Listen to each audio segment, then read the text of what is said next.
പശ്ചിമേഷ്യൻ സംഘർഷവുമായി ബന്ധപ്പെട്ടുള്ള പ്രതിസന്ധി വിലയിരുത്താൻ മുഖ്യമന്ത്രിമാരുടെ യോഗം വിളിച്ച് പ്രധാനമന്ത്രി നരേന്ദ്രമോദി.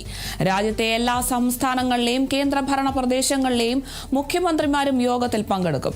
യോഗം ഇന്ന് വൈകിട്ട് 6:30 ഓൺലൈനായാണ് സംഘടിപ്പിച്ചിരിക്കുന്നത്.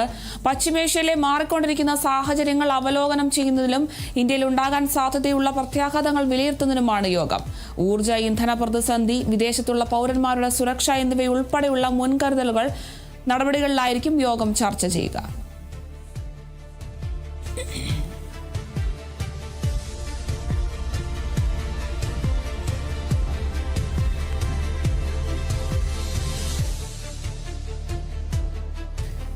പശ്ചിമേഷ്യയിൽ യുദ്ധ സാഹചര്യം ഇപ്പോൾ രൂക്ഷമായിക്കൊണ്ടിരിക്കുന്ന സാഹചര്യത്തിൽ ഈ ഒരു പ്രതിസന്ധി വിലയിരുത്താൻ വേണ്ടിയിട്ട് ഇപ്പോൾ പ്രധാനമന്ത്രി മുഖ്യമന്ത്രിമാരുടെ യോഗം വിളിച്ചിരിക്കുകയാണ്.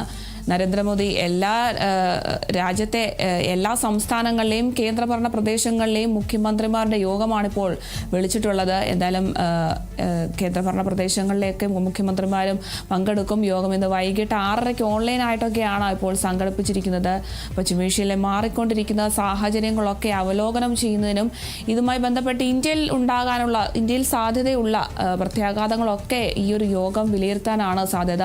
ഈ ഒരു പശ്ചിമേഷ്യയിൽ സംഘർഷം രൂക്ഷമായിക്കൊണ്ടിരിക്കുന്ന സാഹചര്യത്തിൽ ഊർജ്ജ ഇന്ധന പ്രതിസന്ധി രൂക്ഷമായ ആഗോള മേഖലയിലൊക്കെ വലിയൊരു പ്രതിസന്ധി സൃഷ്ടിച്ചിട്ടുണ്ടായിരുന്നു.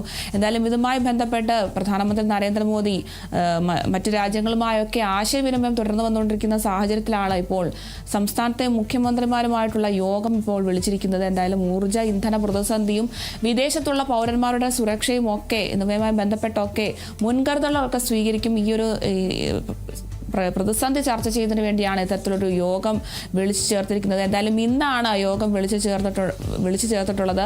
പ്രധാനമന്ത്രി വിളിച്ച മുഖ്യമന്ത്രിമാരുടെ യോഗമാണ് ഇന്ന് ചേരുന്നത്. രാജ്യത്തെ എല്ലാ സംസ്ഥാനങ്ങളിലെയും കേന്ദ്രഭരണ പ്രദേശങ്ങളിലെയും മുഖ്യമന്ത്രിമാരൊക്കെ ഈ ഒരു യോഗത്തിൽ പങ്കെടുക്കും. യോഗം ഇന്ന് വൈകിട്ട് 6:30 ഓൺലൈനായാണ് സംഘടിപ്പിച്ചിരിക്കുന്നത്.